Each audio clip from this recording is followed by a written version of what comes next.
ओम नमो भगवते वासुदेवाय। हरिवंश पुराण का 12वां अध्याय। वैशंपायन जी ने कहा, जन्मेजय, श्री कृष्ण इस प्रकार का निश्चित कर यमुना नदी के किनारे पर गए। फिर उन्होंने दृढ़ता से अपनी कमर कस ली। तदुपरांत चपलता पूर्वक प्रसन्न हो कदम्ब वृक्ष की ऊंची डाल पर चढ़ गए, जहां से वह कमल नेत्र श्री कृष्ण कदम्ब की शाखा से लटक कर काली दह के बीच कूदे। कदम्ब की शाखा से हल्द में कूदने पर शब्द हुआ और यमुना का हल्द क्षुभित हो कांप उठा तथा खंड खंड होते हुए मेघ के समान अपने किनारों को जल से प्रक्षालित कर दिया। श्री कृष्ण के कूदने के शब्द से सर्प का महान भवन हिल उठा। तब तो क्रोध से लाल लाल आंखें किए व्याकुल दृष्टि से देखता हुआ कालिय नाग जल के भीतर से ऊपर निकल आया। सर्पराज कालिय मेघमाला के समान काले रंग का था। क्रोध से उसकी आंखें लाल हो रही थी। उसके 5 मुख थे। उसकी जीभें चंचलता से लपलपा रही थी। वह अग्नि के समान मुखों से अग्नि ज्वाला की भांति फुफकार छोड़ रहा था। इसके 5 सिर मोटे होकर भयंकर लग रहे थे। अग्नि के तुल्य अपने सर्प शरीर से उसने हल्द को विष से भर दिया। उस समय वह क्रोध से कांपते हुए आग की लपटों की भांति जलता सा प्रतीत हो रहा था।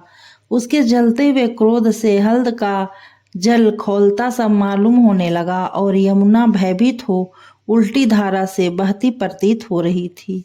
श्री कृष्ण को हल्द में आकर शिशु लीला से क्रीड़ा करते देख उसके क्रोधाग्निपूर्ण मुखों से फुफकार निकलने लगी। उस पन्नग राज के मुख से धुएं के साथ अग्नि की प्रलयकालीन ज्वालाएं निकलने लगीं, जिससे किनारे के वृक्ष जलकर राख हो गए।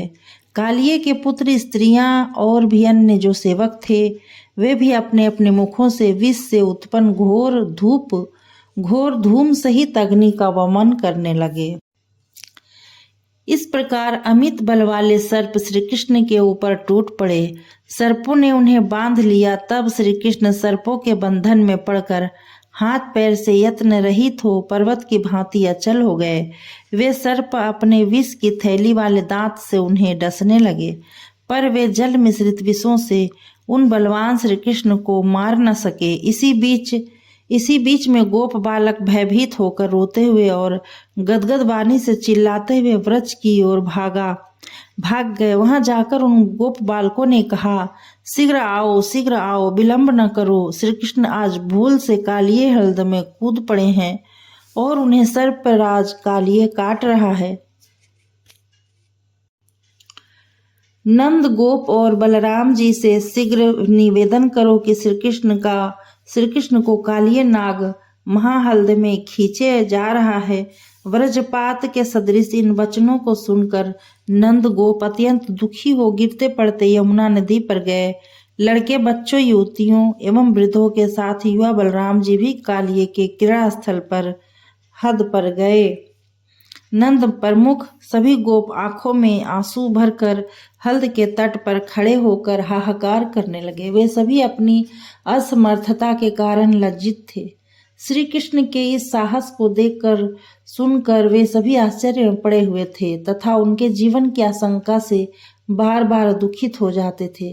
कोई हाय बेटा, हाय कहकर रो देते थे और कहते, हम सब को धिक्कार है कि हम इस समय श्री कृष्ण की सहायता नहीं कर सकते। अन्य लोग भी इनकी सहायता करने में समर्थ न था। सभी अश्रुपात कर रहे थे। ब्रज की स्त्रियां यशोदा की ओर देखकर चिल्ला चिल्ला कर कहने लगी, हाय यशोदे, तू बेमौत मर गई। तुम अपने प्रिय पुत्र को सर्पराज के वश में पड़ा देख रही हो। वह सर्प बंधन से छटपटाता हुआ मृतक की तरह खींचा जा रहा है। यशोदे, तुम्हारा हृदय निश्चय ही पत्थर का हो गया है, जो इस प्रकार पुत्र की दुर्दशा को देखकर भी तेरा हृदय विदीर्ण नहीं होता। हल्द के समीप पुत्र के मुख पर दृष्टि लगाए दुखी और चेतना रहित नंद जी को हम सभी देख रहे हैं। हम लोग यशोदा के साथ इस सर्प के वास स्थान हल्द में प्रवेश कर जाएंगे। सूर्य के बिना दिवस, चंद्रमा के बिना रात्रि और वृष के बिना गौवें जैसे नहीं शोभती, वैसे ही श्री कृष्ण के बिना वर्ज शोभित नहीं होगा। जिस प्रकार अपनी संतान को वन में छोड़कर गाय गौशाला में नहीं जाती, उसी प्रकार हम लोग श्री कृष्ण को छोड़कर व्रज को नहीं लौटेंगे। इस प्रकार व्रजांगनाओं, व्रजवासी गोपों, नंद जी और यशोदा का रोना सुनकर श्री कृष्ण के साथ अपने एक भाव एवं शरीर के संबंध को जानने वाले बलराम, जो निसंदेह एक ही शरीर के दो भागों में से एक थे, उन्होंने क्रोधित होते हुए अविनाशी श्री कृष्ण से कहा, श्री कृष्ण, गोपों और नंद की प्रसन्नता बढ़ाने वाले 20 रूपी आयुध को धारण करने वाले इस सर्प का शीघ्र ही दमन कर डालो। प्रभो, ये आपके बांधव आपको मानव मानकर आप में मनुष्य बुद्धि रखकर सभी रुदन कर रहे हैं। बलराम के वचनों को सुनकर श्री कृष्ण ने पराक्रम के द्वारा उस नाग के बंधनों का भेदन कर दिया और अपनी भुजाओं पर ताल ठोंका। फिर उन्होंने जल के ऊपर उठे हुए उस कालिए के भयंकर शरीर को अपने दोनों पैरों से दबा दिया। श्री कृष्ण ने अपने हाथ से ही उसके मस्तक को झुकाकर पकड़ लिया और सहसा उसके बिचले विशाल सिर पर चढ़ गए और उसी पर खड़े होकर नाचने लगे। उस समय उनकी भुजाओं में सुंदर बाजूबंद शोभा पा रहे थे। श्री कृष्ण द्वारा उस कालिए के मस्तक को कुचल दिए जाने पर उसका घमंड समाप्त हो गया। उसके मस्तक की गर्मी पूर्णतः शांत हो गई। कालिए ने अपने मुख से खून फेंकते हुए दीन भाव से कहा, श्री कृष्ण, मैंने आपको न जानकर ही इस प्रकार का क्रोध दिखलाया है। श्रेष्ठ मुख वाले, मैं अब आपके द्वारा दंडित हो विष रहित हो गया हूँ। अब आपकी शरण में हूँ, इसलिए आप आज्ञा प्रदान करें कि मैं अपने पुत्रों तथा बांधवों सहित क्या करूँ, कहाँ पर निवास करूँ। मुझे जीविका के साथ प्राणदान दीजिए। 5 फनों से नतमस्तक कालिए को देखकर क्रोध रहित हो श्री कृष्ण ने कहा, तुमको मैं इस यमुना के जल में अब नहीं रहने दूंगा। सर्पराज, अब तू अपनी पत्नी एवं बांधवों के साथ समुद्र के जल में चला जा। यदि फिर मैंने तुम्हारे लड़कों या दासों को इस स्थान पर अथवा जल में देख लिया तो निश्चय जानो कि वे मेरे हाथों मृत्यु को प्राप्त होंगे। तुम्हारे रहने से यह स्थान दूषित हो रहा था। तुम्हारा विष मृत्यु के मुख में झोंक देने वाला था, इसलिए तू महासागर को चला जा, जिससे यह कल्याणकारक जल शुद्ध हो जाए। मेरे पैरों के चिन्ह को तेरे मस्तक पर देखकर सर्पों के शत्रु गरुड़ तुम्हारे ऊपर प्रहार नहीं करेंगे। ऐसा सुनकर सर्प श्रेष्ठ कालिए अपने फनों से श्री कृष्ण के चरणों को चूमकर सभी गोपों के देखते देखते उस हल्द से अदृश्य हो गया। इस प्रकार पराजित सर्प के चले जाने पर भगवान श्री कृष्ण हल्द से निकलकर तट पर आ गए। तब विस्मित होकर गोपों ने उनकी स्तुति और प्रदक्षिणा की। सभी वनचारी गोप नंद जी से कहने लगे, आप इस प्रकार के पुत्र से धन्य हैं। आप पर प्रभु की बड़ी कृपा है, जिसके कारण आपको ऐसा पुत्र मिला है। नंद, आज से सभी विपत्तियों के समय गोपों, गौओं एवं ब्रज के लिए ये श्री कृष्ण ही शरणदाता एवं स्वामी है। ऋषि मुनियों से सेवित यमुना का संपूर्ण जल सदा के लिए शुद्ध हो गया। अब हमारी गौएं सदैव इस तट पर चरती फिरती रहेंगी। हम गोपवर्ज में छिपे हुए इन श्री कृष्ण को राख से ढकी अग्नि की भांति नहीं जानते थे, परंतु अब जान गए। इस प्रकार विस्मित हो श्री कृष्ण की प्रशंसा करते हुए सभी लोग ब्रज को चले गए, जैसे कि देवता प्रसन्नता पूर्वक चैत्र रथ वन को चले जाते हैं। 13वां अध्याय। वैशंपायन जी ने कहा, जन्मेजय, यमुना नदी के महाहल्द से कालिय नाग को हटाकर उसी तट पर बलराम और श्री कृष्ण प्रायः उसी प्रदेश में एक साथ भ्रमण किया करते थे। एक दिन वसुदेव के वे दोनों पुत्र गायों को चराते हुए अति रमणीय गोवर्धन पर्वत के समीप गए। उन दोनों ने गोवर्धन पर्वत के उत्तर यमुना के तट पर स्थित विशाल तालवन को देखा। बलराम और श्री कृष्ण वृषभ के बछड़े की तरह उद्दत ताड़पत्र से फैले रम्य तालवन में परम प्रसन्न होकर खेलने लगे। उस तालवन की भूमि ढेलों और पाषाणों से रहित समतल थी तथा उसमें कुसा और दुर्वा फैले हुए थे। उसकी मिट्टी अत्यंत काली एवं सुंदर थी। सांवले सांवले फलों से तालों की फल वाली शाखाएं ऊपर उठी हुई थी। इस प्रकार फल शाखाओं को आगे कर वे ताल वृक्ष सुंड उठाए हाथियों के सदृश शोभित हो रहे थे। वहां वक्ताओं में श्रेष्ठ श्री कृष्ण ने बलराम जी से कहा, आर्य, पके ताल फलों से यह वन भूमि रहने योग्य हो गई है। सुगंध से युक्त श्याम रंग और रस वाले इन फलों को हमें शीघ्र ही गिराना चाहिए। इसकी सुगंध ऐसी है जिससे नासिका तृप्त हो जाती है। तो इन फलों का रस निसंदेह अमृत के तुल्य होगा, ऐसा मेरा मानना है। इस प्रकार श्री कृष्ण के वचन सुनकर बलराम जी हंसते हुए ताल को हिलाकर पके पके फलों को गिराने लगे। उस ताल वन का सेवन मनुष्यों के लिए असंभव हो गया था। उस वन को इस पार से उस पार तक लांघ जाना अति कठिन था। यद्यपि वह सारभूत स्थान था, किंतु राक्षस के गृह की तरह मानवों से शून्य दिखाई देता था। उस वन में गंधर्व रूप धारण कर धेनुक नाम का राक्षस गंधर्वों के झुंड के साथ रहता था। वह दुर्बुद्धि मनुष्य, पक्षी तथा अन्य जानवरों को त्रास देता हुआ गंधर्व के रूप में भयंकर तालवन की रक्षा करता था। ताल फलों के गिराने से जो भयंकर आवाज हुई उसे श्रवण कर वह क्रोध में भर गया और वैसे ही वह उस शब्द को न सह सका जैसे ताल ठोंकने की आवाज सुनकर हाथी क्रोधित होता है, उसी प्रकार वह भी अति क्रोधित हो गया। वह क्रोधित हो शब्दों का अनुमान लगाता मदोन्मत्त होकर अपने गर्दन के बालों को खड़ा किए रेंकने में कुशल खोरों से भूमि खोदता एवं चकित नेत्र वाला चल पड़ा। वह अपनी पूंछ ऊपर उठाए हुए था। रेंकने से फैला हुआ उसका मुख दूसरी यमराज की भांति लग रहा था। उसने वहां आते ही बलराम जी को देखा, फिर ताल फलों को भूमि पर देखा। ध्वजा के तुल्य ऊंचे, कभी नष्ट न होने वाले बलराम जी को अपने दांत रूपी आयुध से उस दुष्ट धेनुक ने काट लिया और पीछे की ओर मुंह करके अपने पिछले पैरों से उसने आयुध रहित बलराम की छाती पर मारा। तब तो बलराम जी ने उसके दोनों पैरों को पकड़ लिया और मुख तथा कंधों सहित घुमाते हुए उसे ताल वृक्ष के ऊपर टकराते हुए घुमाने लगे। उसके वक्षस्थल, कमर, गर्दन और पीठ टूट गए और उसका रूप नष्ट हो गया। वह धेनुक ताड़ फलों के साथ पृथ्वी पर गिर पड़ा। उसके प्राण निकल जाने पर उसे शोभा रहित भूमि पर गिरा देखकर बलराम जी उसके स्वजातीय अन्य गंधर्वों को भी ताड़ वृक्षों पर पटक पटक कर मारने लगे। तालवन की भूमि गंधर्वों तथा श्याम रंग के ताल फलों से वैसे ही ढक गई जैसे कि शरद ऋतु में बादलों से आकाश ढक जाता है। उस गंधर्व रूपधारी धेनुक के सहायकों सहित विनष्ट हो जाने पर रमणीक तालवन और सुंदर हो गया। सेवकों सहित उस गंधर्व रूपधारी दैत्य के मारे जाने के कारण वह सुंदर तालवन अत्यधिक रमणीय प्रतीत होने लगा। उस तालवन में गौवें सुख से विचरने लगी। गोप भी शोक भय रहित हो उस तालवन में चारों ओर घूमने लगे। तत्पश्चात गौवें जब चरने लगी तब उनके मध्य में हाथी के समान पराक्रम वाले श्री कृष्ण और बलराम जी वृक्षों के पत्तों का आसन बनाकर बैठ गए। 14वां अध्याय।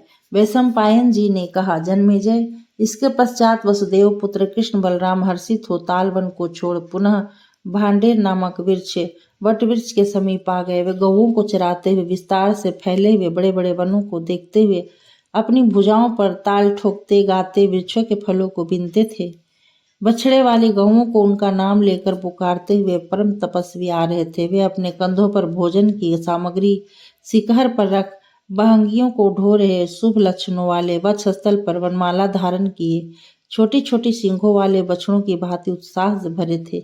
स्वर्ण व अंजन के चूर्ण के समान चमकने वाले एक ही समान कपड़े पहने इंद्रधनुष युक्त श्वेत तथा कृष्ण मेघ के सदृश शोभा पा रहे थे।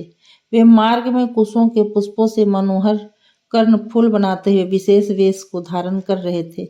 वे विजयी बलराम श्री कृष्ण गोवर्धन पर्वत के अनुचर की भांति उसके समीप अपने अनुचरों सहित लोक प्रसिद्ध क्रीड़ाएं करने लगे। वे दोनों सूर पूजित होने पर भी मानवीय दीक्षा को धारण कर मानव जाति के गुणों से युक्त क्रीड़ाएं करते हुए उस वन में घूमने लगे। वे भांडेर वन में बाल क्रीड़ा करते करते अनेक शाखाओं से युक्त वृक्ष श्रेष्ठ भांडेर वट के नीचे आ गए।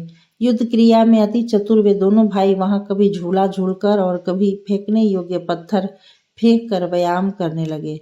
गोपालों के साथ युद्ध के अनेकानेक दांव पेचों का अभ्यास करते हुए सिंह के समान पराक्रम वाले बलराम श्री कृष्ण प्रसन्नता पूर्वक इच्छा अनुसार घूमने लगे। उनको इस प्रकार खेलते देखकर बलराम कृष्ण के वध की इच्छा से छिद्रान्वेषण करने वाला असुरोत्तम प्रलंबासुर अच्छा अवसर प्राप्त कर उनके पास आया वह गोपालों जैसा वेश धारण कर वन पुष्पों की मालाओं से विभूषित हो हास्य युक्त किराओं से उन वीरों को लुभाने लगा। वह दानवोत्तम प्रलंबासुर मनुष्य न होते हुए भी मनुष्य का शरीर धारण कर गोपालों के बीच निशंक भाव से खेलने लगा। देवताओं के शत्रु उस गोपाल वेशधारी प्रलंब को अपना बांधव समझते हुए सभी गोपाल उसके साथ खेलने लगे। वह उनके वध का अवसर ढूंढता हुआ श्री कृष्ण और बलराम का क्रूर दृष्टि रखने लगा। भगवान श्री कृष्ण को अद्भुत पराक्रमी होने के कारण अवध्य समझकर बलराम के वध का वह दानवोत्तम प्रयत्न करने लगा। ये सभी गोपाल हरिणा किरण नामक बालकों को खेल खेलने लगे। उसमें दो दो बालक एक साथ उछलते हुए कुछ दूर जाते थे। जन्मेजय श्री कृष्ण गोपुत्र श्री दामा के साथ और बलराम प्रलंबासुर के साथ और अन्य गोप बालक ने गोपालों के साथ एक दूसरे को पिछाड़ देने की इच्छा से बड़े वेग से लांघते हुए दौड़ने लगे। उस खेल में श्री कृष्ण ने श्री दामा को, बलराम ने प्रलंब को। इस प्रकार श्री कृष्ण के पक्ष वाले गोपालों से अन्य गोपाल हार गए। तब हारे हुए गोपाल जीतने वालों को अपने कंधों पर चढ़ाकर प्रसन्नतापूर्वक शीघ्र चलते हुए ढोने लगे। ढोने की अंतिम सीमा भांडेर वृक्ष के तने तक पहुंचने की और निश्चित समय पर वापस आने की थी। बलराम जी को वह दानव शीघ्रता से अपने कंधे पर चढ़ाकर ले चला। वह उल्टा मुख किए चंद्रमा को लेकर बादलों की भांति भागा जा रहा था। वह बलराम जी का भार न सह सकने के कारण अपने काले शरीर को इंद्र के प्रलयकालीन काले मेघ सदृश मालूम पड़ता था। प्रलंब ने वहां भांडेर वटवृक्ष की भांति विशाल और जले हुए अंजन पर्वत के तुल्य अपने काले शरीर को दिखलाया। 5 मुखों से युक्त सूर्य के समान चमकने वाला मुकुट धारण करने से उसका मुख सुंदर लग रहा था। वह सूर्य की किरणों के आक्रांत काले मेघ के सदृश शोभा पा रहा था। वह विशाल मुख, लंबी गर्दन और बालों से यमराज के समान भयानक लग रहा था। उसकी आंखें सकट के पहियों की जैसी थी। वह अपने पैरों से मानो पृथ्वी को दबाता हुआ चल रहा था। वह लंबी मालाओं का आभूषण तथा लटकते हुए वस्त्रों से भूषित था। वह दानव प्रलंबासुर भागते हुए लंबे बरसते हुए मेघ के समान प्रतीत हो रहा था। वह बड़े वेग से बलराम जी का हरण किए जा रहा था, जैसे प्रलय काल में लोगों का हरण कर यमराज समुद्र में डुबोने के लिए ले जाते हो। प्रलंबासुर के द्वारा हरण किए गए बलराम जी काले मेघ से ढोए गए चंद्रमा की भांति मालूम होते थे।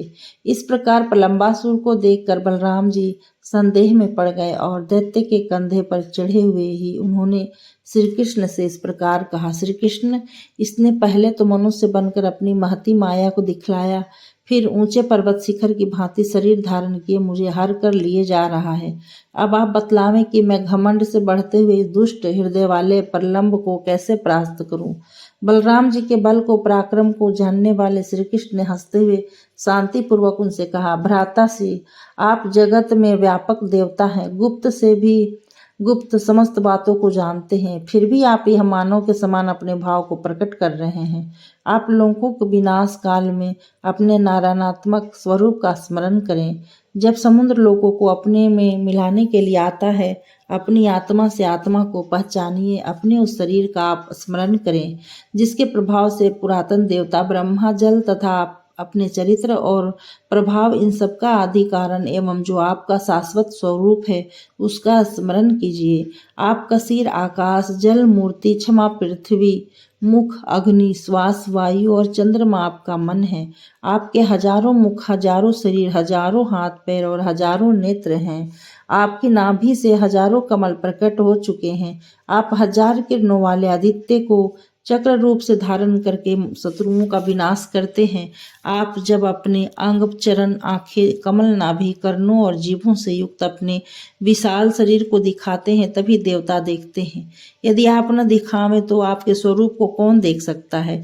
इस लोक में जो जानने योग्य है वह आप ही के द्वारा कहा गया है। जिस किसी एक बात को केवल आप जानते हैं उसे देवता भी बिना बताए नहीं जान सकते। आपके अपने से उत्पन्न शरीर को आकाश में कोई देवता भी नहीं देख पाते। जो आपका कृत्रिम शरीर है, जो आपका कृत्रिम स्वरूप है, उसी की देवता पूजा करते हैं। देवताओं ने भी आपका अंत नहीं जान पाया। इसी से आप अनंत नाम से स्मरण किए जाते हैं। आप सूक्ष्म स्वरूप होते हुए भी सूक्ष्मों द्वारा जानने योग्य नहीं है। आप ही संसार के स्तंभ हैं। आपके ऊपर यह पृथ्वी टिकी हुई है। जो पृथ्वी संपूर्ण मनुष्यों की योनि है, जो संपूर्ण चराचर जगत को धारण करती है। आप ही चारों दिशाओं में फैले समुद्र की योनि हैं। चारों वर्णों को विभाजित करने वाले आप ही हैं तथा चारों युगों में 4 प्रकार के यज्ञों के भाग भक्षण करने वाले आप ही हैं। जैसे मैं लोगों का हित करने आया हूँ, वैसे ही आप भी आए हैं। हम दोनों एक ही हैं, परंतु इस समय 2 भागों में विभक्त होकर 2 आकार वाले बन गए हैं। मैं सदैव रहने वाला ब्रह्मा कृष्ण के रूप में हूँ और आप सनातन शेष बलराम के रूप में हैं। आप लोगों को निरंतर धारण करने वाले शेष सनातन देव हैं। हम दोनों के द्वारा 2 शरीर से ही यह जगत धारण किया जा सकता है। मैं जो हूँ वही आप हैं और जो आप हैं वही मैं हूँ। हम दोनों इस समय एक ही महाबलियों के शरीर को धारण कर रहे हैं। देव, जब आप कर्तव्य से मूढ़ होकर क्यों बैठे हैं? देव, अब आप कर्तव्य से मूढ़ होकर क्यों बैठे हैं? आप अपने ब्रज के समान मुष्टिक से देव शत्रु पलम्बासुर के सिर पर मारिए, जिससे यह दानव प्राण रहित हो जाए। वैशंपायन जी ने कहा, जन्मेजय, श्री कृष्ण जी ने जब उन्हें प्राचीन स्वरूप का स्मरण दिलाया तो रोहिणी पुत्र बलराम तीनों लोगों को धारण करने वाले बल से भर गए। तब उन महाभोज ने व्रज के सदृश बंधे हुए अपने मुष्टिक से दुराचारी प्रलंब के सिर पर प्रहार किया। अब तो उसका उत्तम अंग विकराल कपाल उसके शरीर में प्रवेश कर गया और वह घुटनों के बल पृथ्वी पर गिर कर लेट गया। फिर वह दानवोत्तम प्राण रहित हो गया। भूमि पर टूटकर बिखरे हुए उसके अंग प्रत्यंग आकाश में विदीर्ण मेघ की भांति मालूम पड़ते थे। भग्न हुए सिर वाले उस दानव के शरीर से जो खून बहता था, ऐसा मालूम होता था कि पर्वत के शिखर से गेरू मिली जल की धारा बह रही है। प्रतापी रोहिणी के पुत्र बलराम ने प्रलंब दानव को मारकर अपना बल कम कर लिया और श्री कृष्ण से लिपट गए। प्रलंब दैत्य के मारे जाने पर श्री कृष्ण गोप और आकाश में स्थित देवता विजय श्री का आशीर्वाद देते हुए उन महाबली की प्रार्थना करने लगे। इस बालक के बल से यह दैत्य सहज ही मारा गया। इस प्रकार की सुस्पष्ट वाणी आकाश से सुनाई पड़ने लगी। आकाश में स्थित देवताओं ने उनका नाम बलदेव रख दिया। तभी से इस संसार के मनुष्य बलदेव जी के असीम बल को जानने लगे। जो देवताओं के लिए भी दुर्जय था, उस प्रलंब नामक दैत्य के मारे जाने पर बलराम जी को उनके पराक्रम के अनुसार बलदेव नाम प्रदत्त हुआ था। 15वां अध्याय।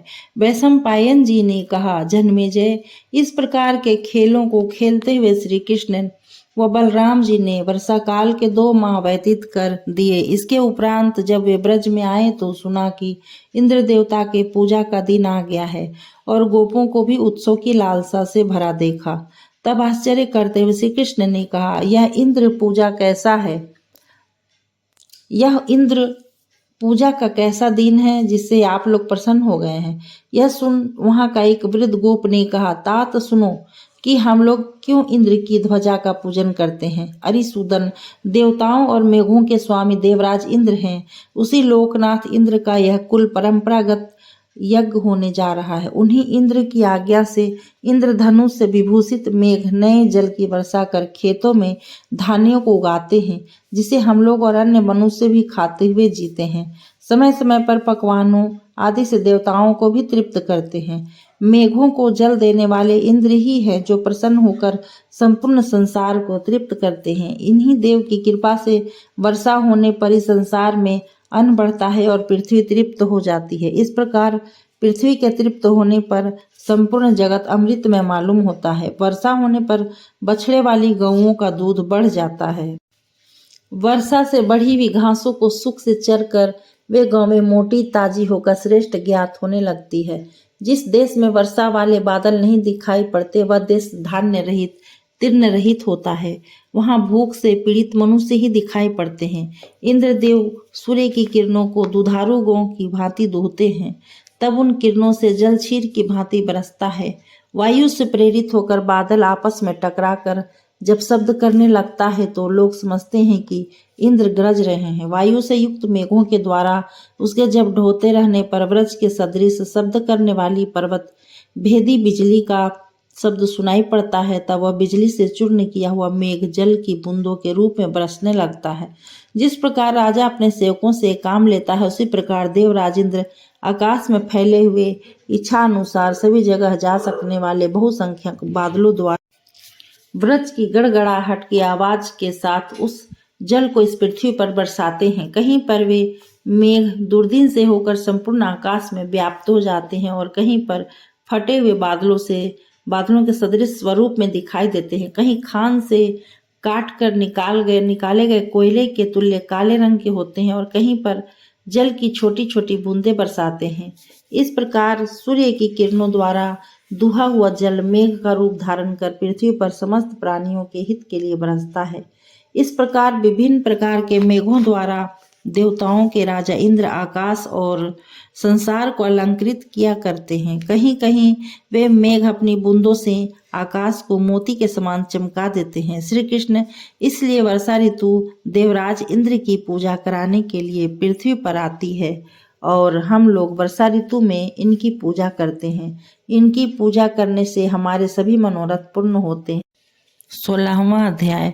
वैशंपायन जी ने कहा, जन्मेजय, यद्यपि श्री कृष्ण देवराज इंद्र के प्रभाव जानते थे, फिर भी उनके पूजन का महोत्सव सुनकर स्वीकार करने के संबंध में उन्होंने कहा, आर्य, हम लोग वन में विचरने वाले गोप हैं।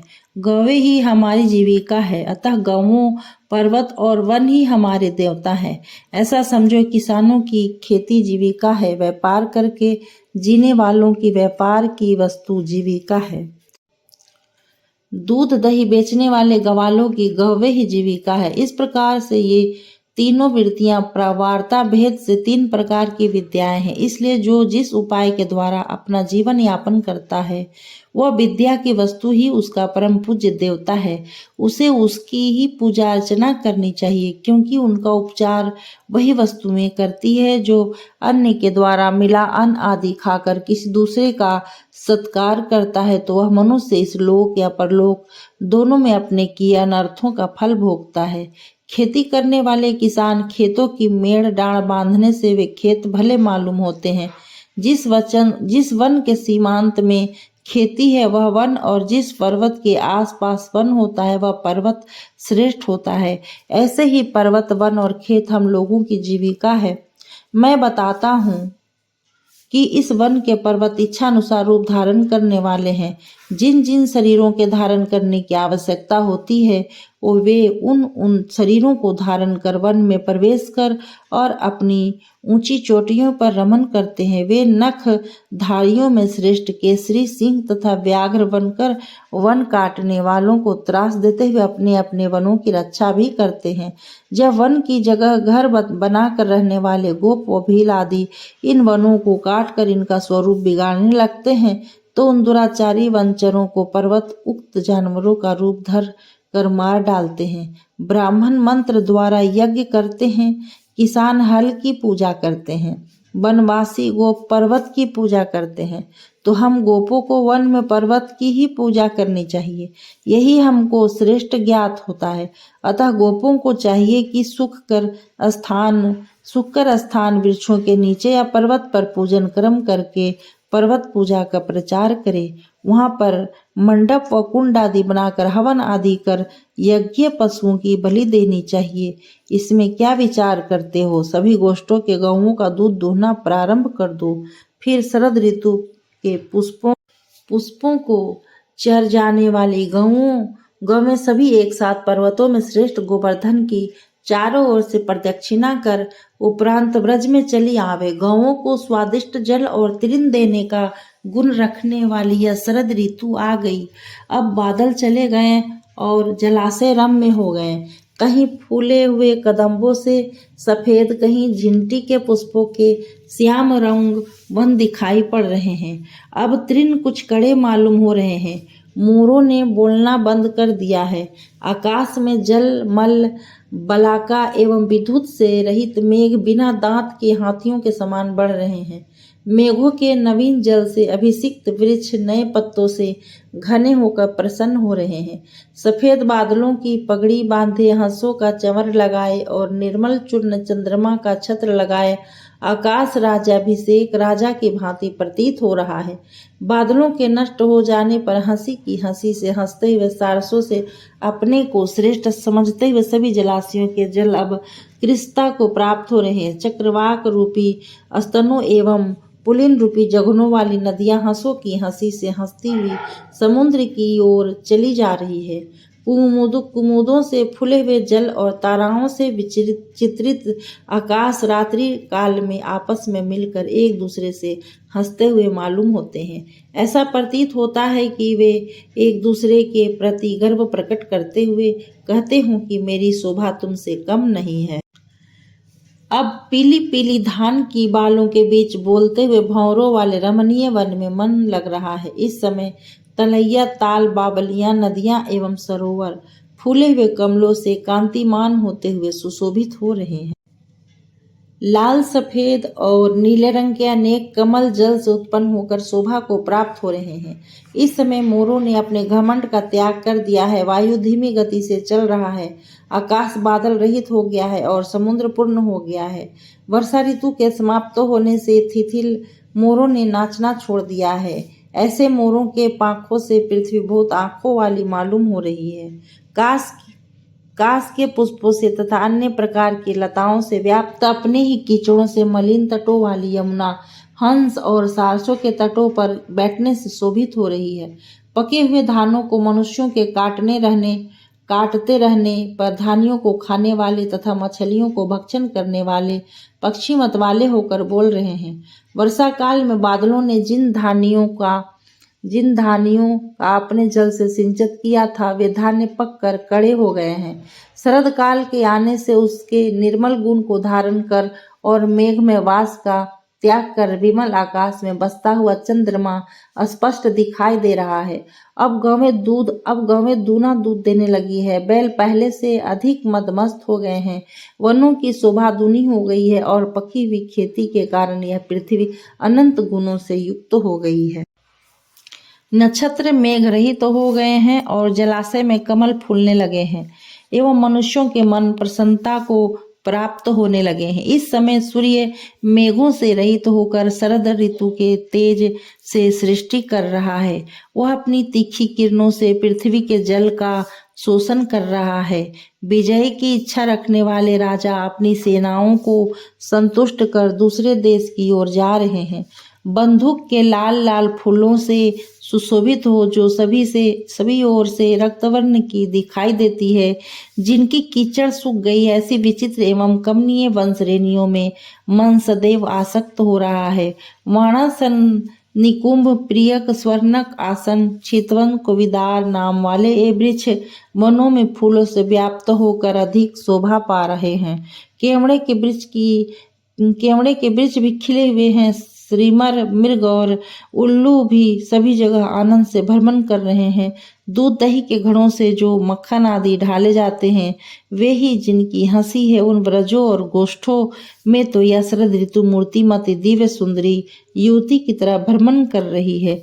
वर्षा काल में सुखपूर्वक शयन करने वाले श्रीहरि को यह निश्चित ज्ञात है कि शरद ऋतु के आ जाने पर चंद्र व सूर्य की भांति चमकने वाले पक्षियों से एवं मूंगे के तुल्य लाल लाल फलों से भांडिर वट वृक्ष की चक्राकार शाखाएं इंद्रधनुष की तरह शोभा पा रही है। विशाल लंबी लंबी लताओं से मंडित यह वट वृक्ष भवन के सदृश ज्ञात हो रहा है, जिसका विशाल मूल भाग अत्यधिक दूर तक विस्तृत रूप से फैला हुआ है, जो वायु के विस्तार से अत्यधिक सुशोभित हो रहा है। यह गोवर्धन पर्वत ही हमारा मुख्य देवता है, इसलिए हमें उसकी तथा गौओं की पूजा करनी चाहिए। गौओं की सींगों में मोर के पंखों का मुकुट बांधकर, गलों में घंटियां बांधकर, शरद ऋतु के पुष्पों की माला पहनाकर अपने कल्याण के लिए गौओं की पूजा कीजिए। अब इंद्र यज्ञ की जगह गिरि यज्ञ का प्रचार करें। देवता लोग इंद्र की पूजा करें और हम लोग पर्वत की पूजा करें।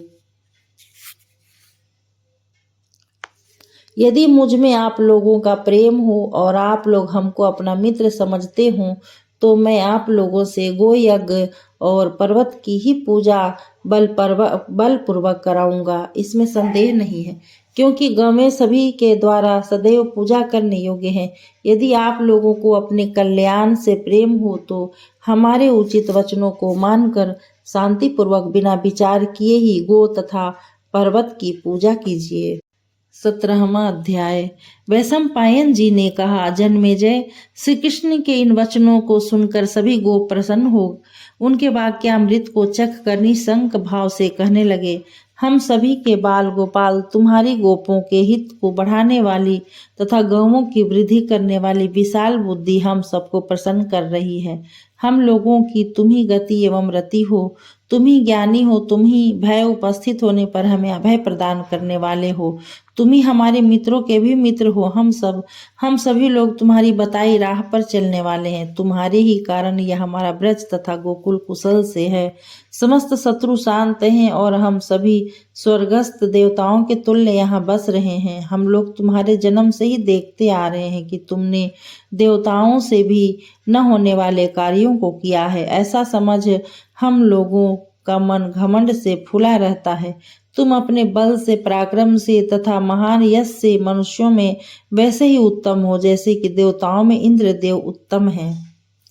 तुम अपने तीक्ष्ण प्रताप तथा पुण्य तेज से प्राणियों में वैसे ही श्रेष्ठ हो जैसे देवताओं में सूर्य श्रेष्ठ है। तुम कांति और लक्ष्मी के प्रसाद से हंसते हुए वैसे ही उत्तम हो जैसे कि देवताओं में चंद्रमा है।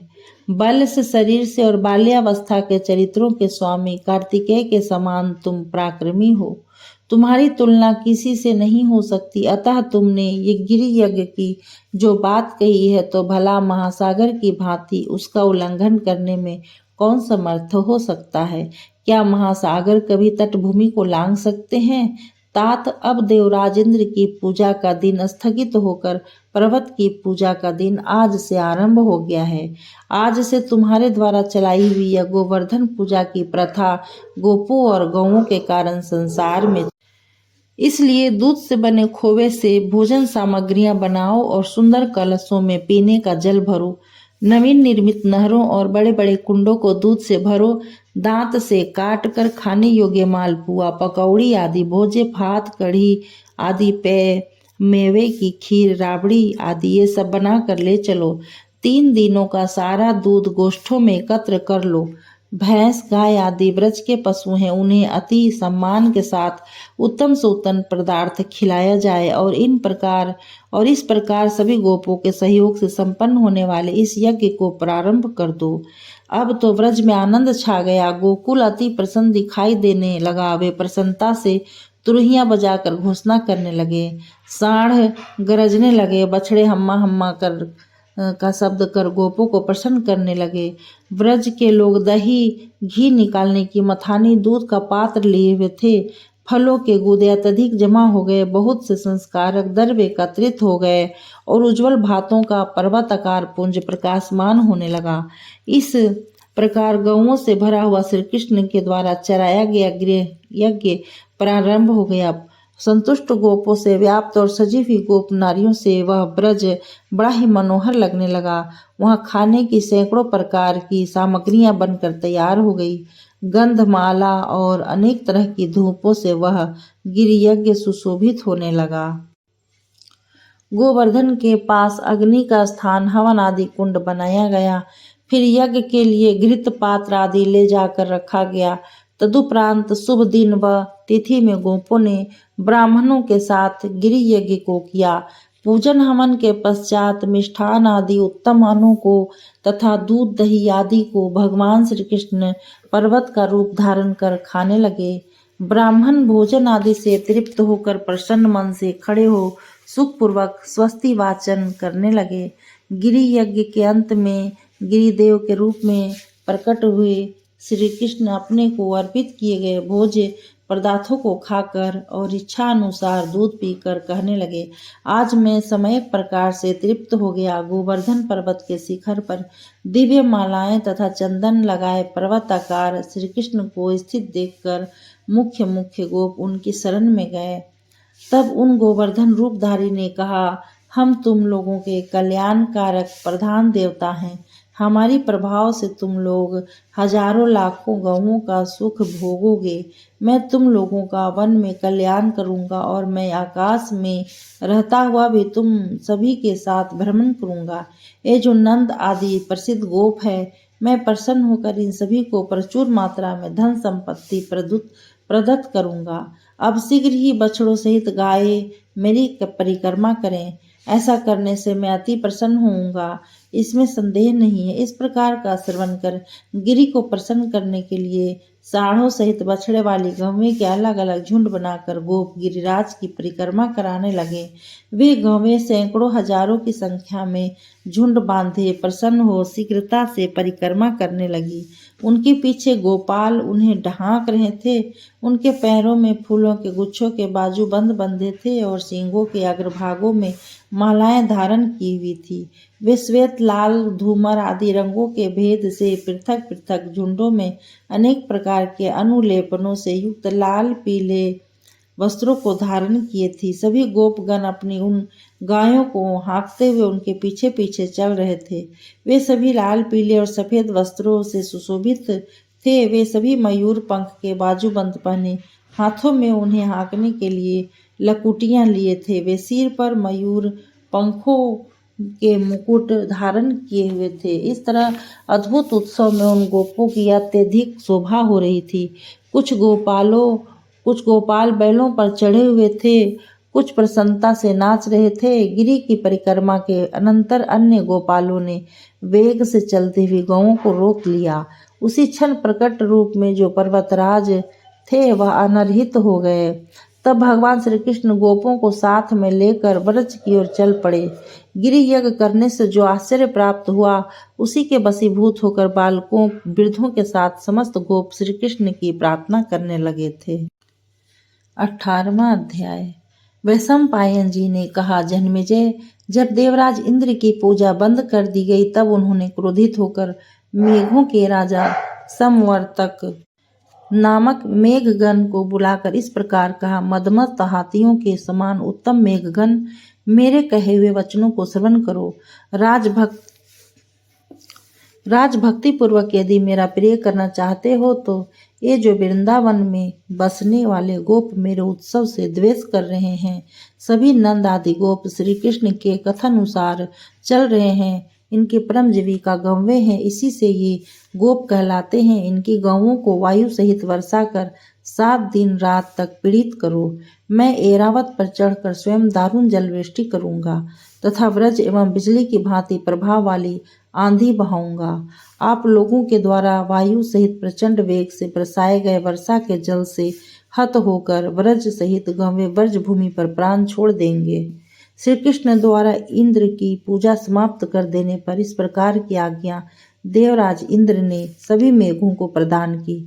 तत्पश्चात पर्वताकार भयंकर शब्द करने वाले भयदायक काले काले मेघों ने आकाश को आच्छादित कर दिया। बिजली गिराने वाले इंद्रधनुष से विभूषित बादल अंधकार से आकाश को ढक दिए। वे मेघराजों के गण हाथियों के सदृश और पर्वतों के अतुल्य आकार वाले मकर के समान काले रंग से चमकते हुए आकाश में घूमने लगे। हाथियों के झुंड की भांति आपस में सटकर लंबे चौड़े विशाल नभस्थल को आच्छादित करते हुए दुर्दिन कर दिए। वे मेघ हाथियों के झुंड की भांति मनुष्यों के लंबे हाथ तथा बांसों के आकार की तरह जल की धाराएं बरसाने लगे। उस महान दुर्दिन को आंखों से देखकर मनुष्यों ने विस्मित हो अगाध समुद्र को आकाश पर चढ़ा हुआ माना। पर्वताकार मेघों को चारों ओर आकाश से गरजते रहने पर पक्षियों ने उड़ना बंद कर दिया और मृग जातियों ने इधर उधर दौड़ना बंद कर दिया। नभ में दारुण मेघों के छा जाने पर सूर्य चंद्रमा भी लुप्त हो गए। इस तरह का वह समय प्रलय काल की भांति ज्ञात होने लगा। अतिवृष्टि होने से संसार का रूप बदलकर भयावना लगने लगा। मेघ समूह के छा जाने से ग्रहों तारों की प्रभा से चंद्रमा एवं सूर्य की किरणों से रहित आकाश प्रकाश रहित हो गया। अनगिनत बार जल बरसते रहने के कारण पृथ्वी सर्वत्र जलमग्न हो गई। मयूर बोलने लगे, पक्षियों का शब्द मंद पड़ गया और नदियों में बाढ़ आ गई। वर्षा का दिन उपस्थित हो जाने से और मेघों के गर्जने से डांटे गए मनुष्यों की भांति वृक्षों से ही तीर्ण कंपायमान होने लगे। भय से व्याकुल गोपगण कहने लगे, मालूम होता है कि अब इस संसार के प्रलय का समय आ गया, क्योंकि पृथ्वी स्पष्ट समुद्र में डूबी हुई दिखाई पड़ रही है। उस उत्पाती वर्षा की जलधारा से गौएं अत्यंत आहत होकर थक गई और हम्मा हम्मा कर रंभाने का शब्द करने लगी। ठंडक से उनके पैर जम गए, इसलिए वे चल नहीं पाती थी। ऐसा प्रतीत होता था उनके संपूर्ण अंग अकड़ गए हों। उनके पाँव की हड्डी अकड़ गई। इससे वे अपने खुरों और मुखों से कोई प्रयत्न नहीं कर सकती थी। उनके भीगे हुए शरीर पर रोंगटे खड़े हो गए। उनकी कोख तथा स्तन पिचक गए। किसी किसी गाय ने इस प्रकार थक कर प्राण छोड़ दिया। कोई व्याकुल होकर गिर पड़ी, कोई वर्षा की बूंदों से व्याकुल होकर बछड़े सहित गिर पड़ी। कोई कोई गाय अपने बछड़े को पेट के नीचे कर खड़ी हो गई, जिनके मुख की मलिन हड्डियां अकड़ी हुई थी। चारा न मिलने से पेट उनका पिचका हुआ था। वर्षा से पराजित होकर गौवें कांपती हुई गिर पड़ी और उनके बछड़े श्री कृष्ण की ओर देखने लगे, मानो बछड़े भगवान श्री कृष्ण से दुखी व दीन मुखाकृति से कह रहे हों कि हम गोवत्सों की रक्षा कीजिए। इस प्रकार के दुर्दिन से गौओं का विनाश होते और गोपों को मृत्यु के निकट देख श्री कृष्ण क्रोधित हो गए। तब अपने हृदय में उपाय को सोचकर अपनी ही आत्मा से वे प्रिय वचन कहने लगे, मैंने उपाय सोच लिया। गौओं को वर्षा से बचाने के लिए आज मैं इस दुर्धर गोवर्धन पर्वत को उखाड़कर गौओं को वर्षा से बचाने के लिए सुरक्षित स्थान का निर्माण करूंगा। जब मैं उखाड़कर इसे हाथ पर धारण कर लूंगा तो इसके नीचे की भूमि घर के सदृश बन जाएगी और ब्रज सहित गांव में सुरक्षित हो जाएंगी। तब गोवर्धन भी मेरे वश में हो जाएगा। सत्य पराक्रमी श्री कृष्ण इस प्रकार विचार निश्चित कर अपने भुजाओं का बल प्रदर्शन करने के लिए इस महीधर के समीप चले गए। अपने विशाल बाहुओं से दूसरे पर्वत के तुल्य श्री कृष्ण उस गोवर्धन को उखाड़ लिए। वह मेघों से मिला हुआ पर्वत उनके दाहिने हाथ पर स्थित हो गिरी के समान आकार वाला तथा गौओं का घर बन गया। जब वह पर्वत उखाड़ा जाने लगा तो उस समय उसकी ऊंची चोटियों से शिलाएं टूट कर गिरने लगी। उस पर्वत के वृक्ष भी उखड़ कर गिरने लगे। घहराते हुए शिखरों और कांपते हुए वृक्षों से, घड़घड़ाते हुए ऊंचे शिखरों सहित वह अचल गोवर्धन गिरी आकाश में उठता हुआ पक्षी की तरह उड़ता सा ज्ञात होने लगा। उसके बहते हुए झरने आकाश में मेघ समूहों के साथ मिल गए और उनके साथ जो पत्थरों का ढेर था वह बिखर कर चारों ओर गिरने लगे। इस प्रकार वह पर्वत डगमगाने लगा। उस वर्षा के साथ प्रबल वायु के बहने से, मेघों के जल बरसाने से, पर्वत से पत्थर बरसने में लोगों को कुछ अंतर न ज्ञात हुआ। मेघों के साथ पर्वतीय झरनों के मिल जाने से वे झरने नीलिमा लिए हुए अति वेग के साथ बहने लगे। तब वह गोवर्धन पूंछ उठाए हुए मोर पक्षी की भांति शोभित होने लगा। विद्याधर गंधर्व तथा अप्सराएं यह कहने लगी, मालूम होता है कि यह पर्वत मेघ रूपी पंखों को धारण आकाश में उड़ रहा है। पृथ्वी तल से उखड़कर श्री कृष्ण के हाथ पर रखा हुआ वह पर्वत स्वर्ण के अंजन सी चमकती धातुओं को बहाने लगा। पर्वत शिखरों के मेघों में घुस जाने पर उनसे टकराकर कितने ही शिखर शिथिल हो गए, कितने ही शिखरों का ऊपरी भाग टूट गया। पर्वत के कांपने से उसके ऊपर स्थित वृक्ष की कंपायमान होने लगे। तब उनमें से फूल झड़कर चारों ओर की ऊंची नीची भूमि पर गिर गए। चौड़ी फनों वाले उड़ने वाले सर्प क्रोध कर पर्वत से निकलकर आकाश में उड़ने लगे। वर्षा के भय से पक्षीगण दुखी हो गए और उड़ उड़कर आकाश में जाने लगे। कुछ नीचे मुख करके पुनः घोंसलों में वापस आ जाते थे। जल सहित मेघों की भांति क्रोधित सिंह भी गरजने लगे।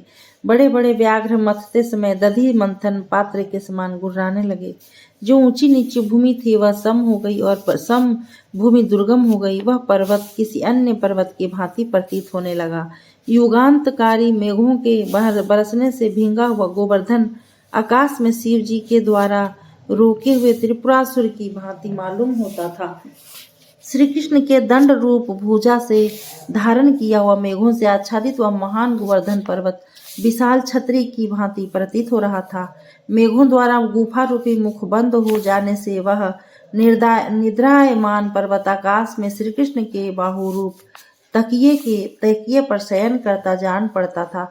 उस पर्वत पर जो वृक्ष थे उन पर किसी भी पक्षी की बोली सुनाई नहीं देती थी। वहां मोरों की केका ध्वनि शून्य हो गई। इस प्रकार के वृक्षों एवं वनों से व्याप्त वह पर्वत अपने शिखरों के साथ उदास सा मालूम होता था। पत्थरों के खड़बड़ाने से घरलाते तथा कांपते हुए शिखरों से ज्ञात होता था कि वन सहित एवं शिखर सहित पर्वत को जाड़ा लग रहा है। इंद्र द्वारा शीघ्र वृष्टि की आज्ञा से पवनों को बहाते हुए मेघ पर्वत के शिखर पर जाकर अटूट जलधारा गिराने लगे। उस समय श्री कृष्ण के हाथ पर लंबायमान मेघों सहित वह पर्वत ज्ञात होता था, जैसे कि किसी राजा के चढ़ाई कर देने पर देशवासी रथ सकट आदि पर चढ़कर भाग रहे हैं। मेघों का समूह पर्वत को घेर कर वैसे ही खड़ा था जैसे कि लंबा चौड़ा महान जनपद पूरों को घेर कर स्थित रहता है। और गोपों के रक्षक श्री कृष्ण पर्वत को हाथों से तौलकर दाहिने हाथ पर रख लिया और ब्रह्मा जी की भांति खड़े होकर हंसते हुए कहने लगे, अरे गोपों, वर्षा और वायु रहित गौओं के रहने के लिए मैंने दिव्य विधि से पर्वत का घर बना दिया है, जो देवताओं से भी नहीं बन सकता था। अब शीघ्र ही इस वायु रहित पर्वत गृह में शांति प्राप्त करने के लिए गौओं को प्रवेश कराओ, जिससे वे सुखपूर्वक यहाँ निवास करें, और आप लोग अपने श्रेष्ठता के अनुसार तथा गौओं के झुंडों के अनुसार यथोचित हमारे द्वारा बनाए गए वर्षा निवारक देश का विभाजन कर ले। पर्वत को उखाड़कर मैंने इस भूमि को बड़ा बना दिया है। 5 कोस लंबी और 1 कोस चौड़ी यह बड़ी भूमि तीनों लोकों की रक्षा कर सकती है। तो फिर ब्रज की क्या बात है। गोपों के घबराहट के शब्द से, गौओं के हुंकार से और बाहर से बादलों के गरजने से बड़ा भारी कोलाहल हो गया। गोपों के द्वारा झुंड में की गई गौएं गोवर्धन पर्वत की गुफा रूपी उदर में प्रवेश करने लगी। श्री कृष्ण भी पर्वत के मूल में स्तंभ की भांति खड़े होकर प्रिय अतिथि की भांति उसे अपने हाथ से पकड़े हुए थे। पर्वत रूपी निर्मित उस घर में वर्षा के भय से ब्रज की बर्तन आदि से भरी गाड़ियां आकर प्रवेश करने लगी। ब्रज को बचा लेने वाले श्री कृष्ण के इस दैविक कार्य ने देवराज इंद्र की प्रतिज्ञा को झूठा कर दिया। इंद्र ने मेघों को बरसने से रोक दिया। 7 दिन 7 रात निरंतर भूमि पर वर्षा करने के पश्चात हतोत्साह होकर इंद्र मेघों के साथ स्वर्ग को वापस लौट गए। इंद्र 7 दिन रात्रि पर्यंत वर्षा करने के बाद भी ब्रज को डुबाने में असफल न हो सके। मेघों के चले जाने पर आकाश निर्मल व स्वच्छ हो गया।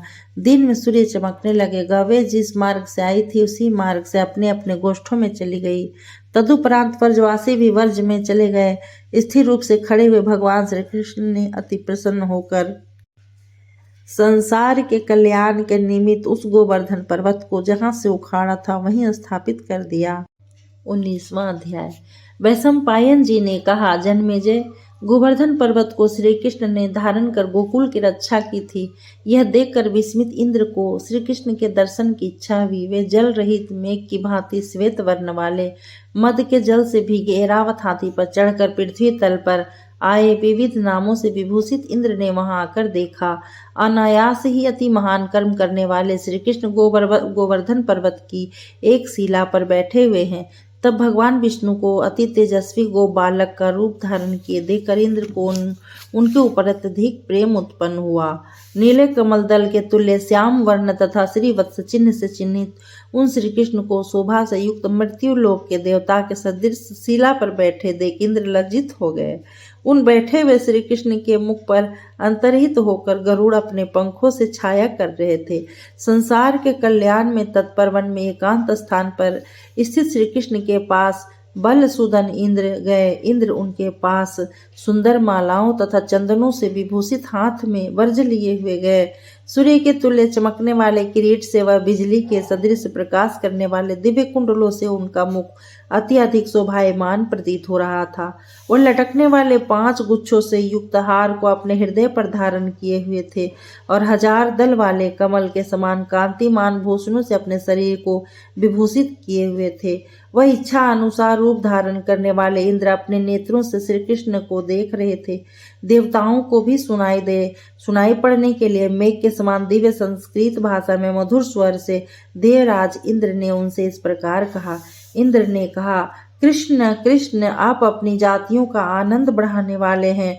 आपने गौओं के ऊपर प्रेम कर अत्यंत दिव्य कार्य किया है। मेरे युगांतकारी मेघों द्वारा बरसाए जाने पर भी जो आपने केवल अपने ही बल से इस पर्वत को आकाश में उठाकर भवन की तरह बना दिया, इससे कौन नहीं विस्मय को प्राप्त होगा।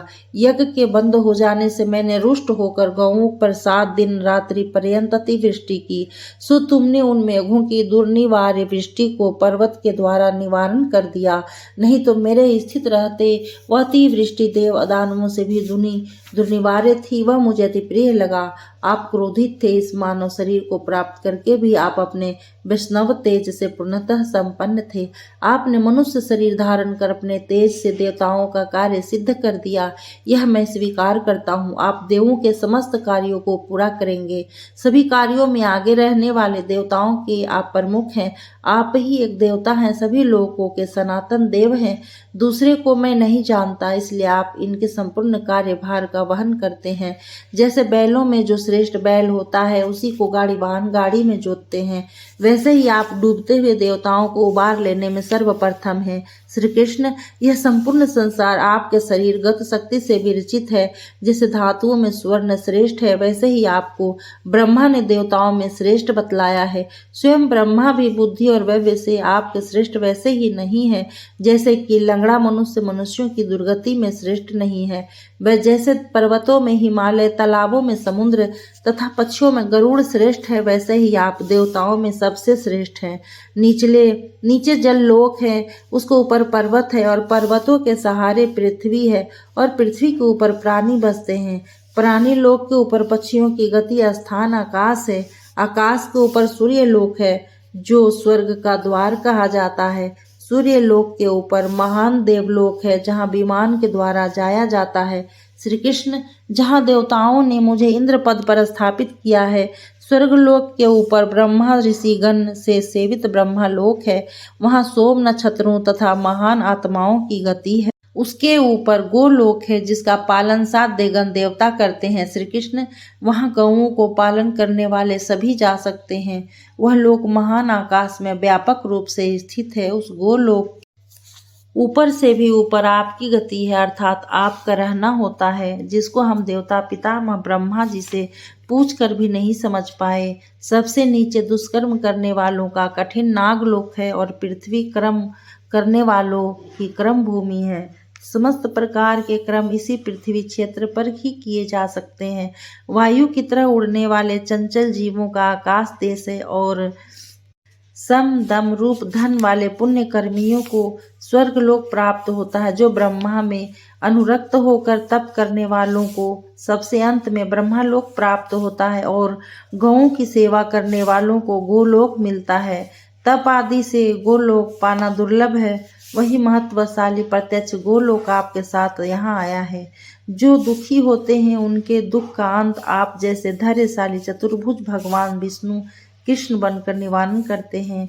वही मैं गौओं के कहने से तथा ब्रह्मा के कहने से आपके गौरव से प्रभावित होकर आपके पास आया हूँ। श्री कृष्ण, मैं प्राणियों का स्वामी और देवताओं का राजा पुरंदर माता अदिति की गर्भगणना से आपका अग्रज हूँ। प्रभु, जो मैंने क्रोध से अपने वाहन रूपी मेघों को भेजकर अपना तेज आपको दिखाया, इसलिए देव रूप से आप मेरे इस अपराध को क्षमा करने योग्य हैं।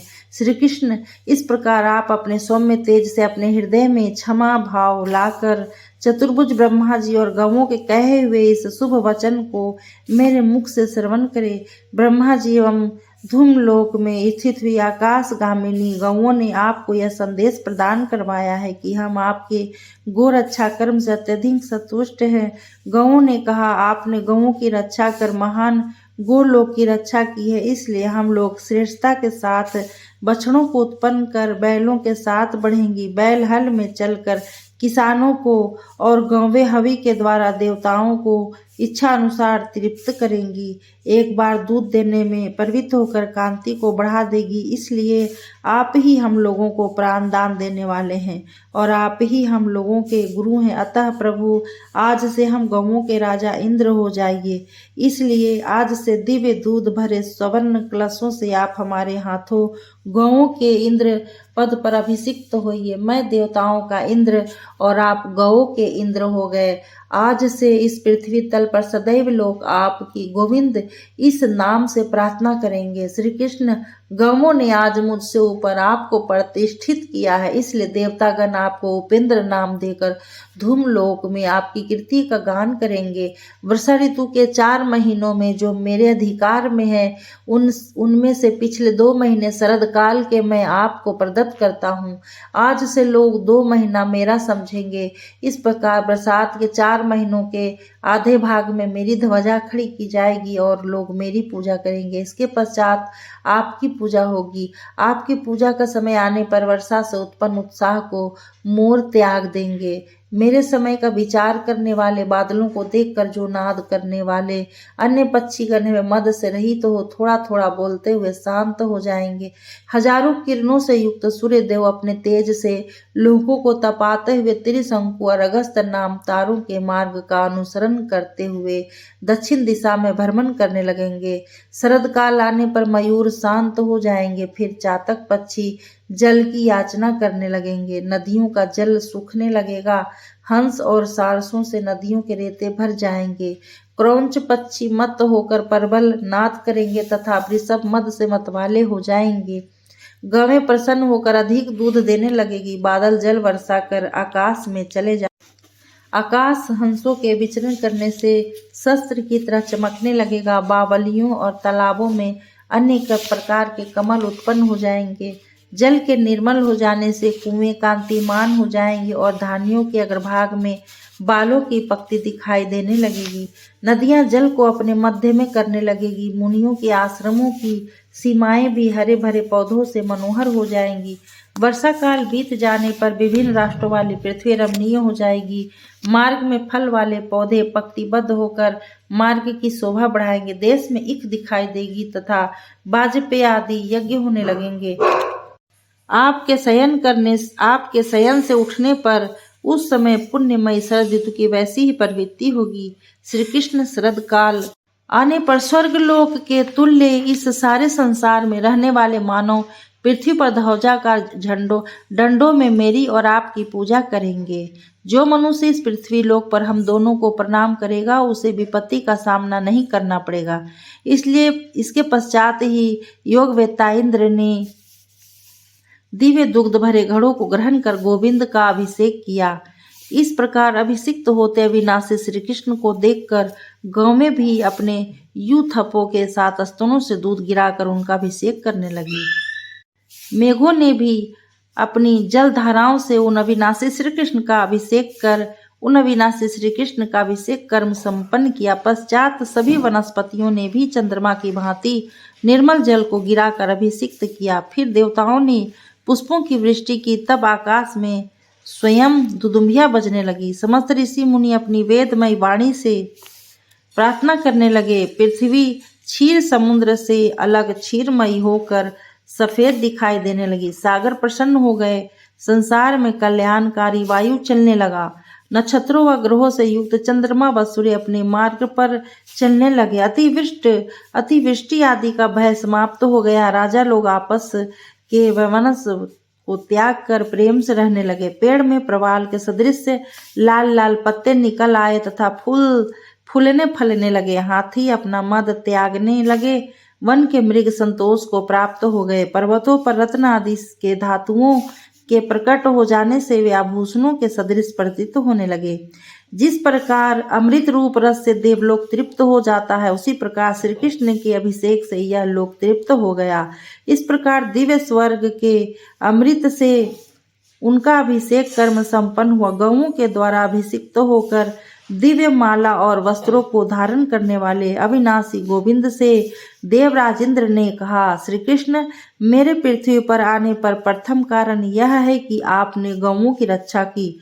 अब दूसरा कारण सुनिए। आप शीघ्र कंस, अश्वों में नीच, केसी एवं मद से मतवाले अरिष्टासुर का वध कीजिए और राजाओं के ऊपर राज्य कीजिए। आपके पिता की बहन से हमारे अंश द्वारा हमारे ही तुल्य अर्जुन नाम का पुत्र उत्पन्न हुआ है। उसकी आप रक्षा कीजिए, उसका आदर कीजिए और उसे अपना मित्र बना ले। वह आपसे अनुग्रहित होकर अपनी इच्छा अनुकूल व्यवहार करेगा। आपके वश में रहकर वह अति विशाल यश को प्राप्त करेगा। वह भरत वंश में बहुत बड़ा श्रेष्ठ धनुधर होगा। वह आपके बिना आनंद नहीं प्राप्त करेगा। कौरव पांडवों के संग्राम का भार आपके और उस पुरुष श्रेष्ठ अर्जुन के ऊपर रहेगा। आप दोनों के संयोग से ही पृथ्वी पर भार स्वरूप राजा विनष्ट किए जाएंगे। मैंने ऋषियों और देवताओं के मध्य में यह प्रतिज्ञा की थी कि मैं पृथ्वी का भार दूर करने के लिए अपने अंश से कुंती में अर्जुन नामक पुत्र उत्पन्न करूंगा। अतः उसी प्रतिज्ञा के अनुसार मैं कुल को बढ़ाने वाले अर्जुन को अपने अंश से उत्पन्न किया है। वह अस्त्र शस्त्र विद्या में पारंगत तथा धनुष चलाने में सर्वश्रेष्ठ है। युद्ध करने वाले राजाओं की वीरता अर्जुन की वीरता में विलीन हो जाएगी। संग्रामशील सूरवीर राजाओं की एक अछैनिक सेना से यह अर्जुन अकेले युद्ध करेगा और मृत्यु रूप क्षत्रिय धर्म से उन्हें मार डालेगा। उसकी हस्त लाघवता से चलाए गए अस्त्रों का अनुकरण आपको छोड़कर अन्य कोई राजा या देवता नहीं कर सकेगा। वह युद्ध काल में आपकी सहायता भाई की तरह करेगा। गोविंद, हमारे कहने से उसे योग शास्त्र की शिक्षा दीजिए। जैसे आप मुझे देखते हैं वैसे ही उसे भी देखिएगा। जैसे आप लोगों को ज्ञान की शिक्षा देते हैं वैसे ही उसे भी निरंतर ज्ञान की शिक्षा दीजिएगा। आप उसकी महासमर में सदा रक्षा कीजिएगा। आपके द्वारा रक्षित होता हुआ अर्जुन मृत्यु को नहीं प्राप्त होगा। श्री कृष्ण, जैसे आप हमको अपनी आत्मा समझते हैं वैसे ही अर्जुन को भी अपनी आत्मा समझिएगा। पूर्व काल में आपने राजा बलि के हाथों से तीनों लोगों को 3 पग भूमि मात्र में जीतकर मुझे अपना बड़ा भाई समझकर देवताओं का राजा इंद्र बनाया था। इसलिए आपको सत्य प्रतिज्ञा एवं सत्य पराक्रम वाला समझकर सत्य मार्ग पर चलते हुए देवता अपने भाइयों के विनाश के लिए आपको आगे नियुक्त करते हैं।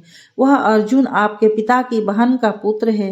मेरी इच्छा है कि वह आपका सहचारी बनकर आपके प्रेम का पात्र बन जाए। उसके युद्ध करते रहने पर, गृह में रहने पर अथवा संसार के मुहाने पर सर्वत्र आपको उसके रक्षा रूपी भार का वृषभ की भांति वहन करना होगा। श्री कृष्ण, आप तो भविष्य में होने वाली हानियों के ज्ञाता हैं। आपके द्वारा कंस का वध होने पर राजाओं का युद्ध होगा, यह निश्चित है। तब उस युद्ध में मनुष्य कर्म करने वाले उन नर रूपी वीर राजाओं को जीतकर अर्जुन विजय रूपी सुख का पूर्ण रूप से उपभोग करेगा और आप भी महान सुयश के भागी होंगे।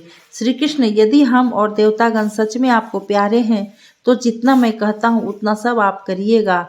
इस प्रकार इंद्र के वचनों को सुनकर श्री कृष्ण ने गोविंद पद प्राप्त किया और मन से प्रसन्न होकर उनसे कहा, सचीपते, मैं आपके दर्शन से ही प्रसन्न हो गया। जो कुछ आपने कहा है वह सब मैं करूँगा, कुछ भी शेष नहीं छोड़ूंगा। मैं आपके भाव को और अर्जुन के जन्म को भी जानता हूँ। पांडु से ब्याही गई अपने पिता की बहन फूफी को भी जानता हूँ। धर्म के अंश से उत्पन्न युधिष्ठिर को और पवन के द्वारा उत्पन्न हुए पुत्र भीम को भी जानता हूँ। अंध अश्विनी कुमारों द्वारा उत्पन्न किए नकुल सहदेव को माद्री के पुत्रों के रूप में भी मैं जानता हूँ। अविवाहित अवस्था में अपनी फूफी से सूर्य देवता द्वारा उत्पन्न कर्ण को भी मैं जानता हूँ। जो इस समय सूत हो गया है उस कर्ण से भी मैं अपरिचित नहीं हूँ। युद्ध की आकांक्षा करने वाले धृतराष्ट्र के पुत्र दुर्योधन आदि को भी जानता हूँ। साप रूपी वज्र से पांडु का मरण होना भी मैं जानता हूँ। इसलिए भ्राताश्री देवताओं को सुख देने के लिए अब आप स्वर्गलोक को जावें। हमारे रहते अर्जुन को जीत लेने वाला कोई शत्रु नहीं उत्पन्न होगा।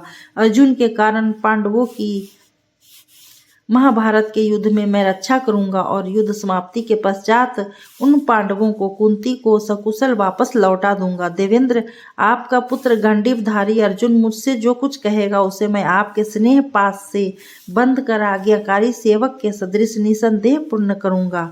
अपने ऊपर प्रेम रखने वाले श्री कृष्ण के मुख से साक्षात प्रिय लगने वाले वचनों को सुनकर स्वर्ग के राजा अदिति पुत्र इंद्र स्वर्ग को चले गए। ओम नमो भगवते वासुदेवाय।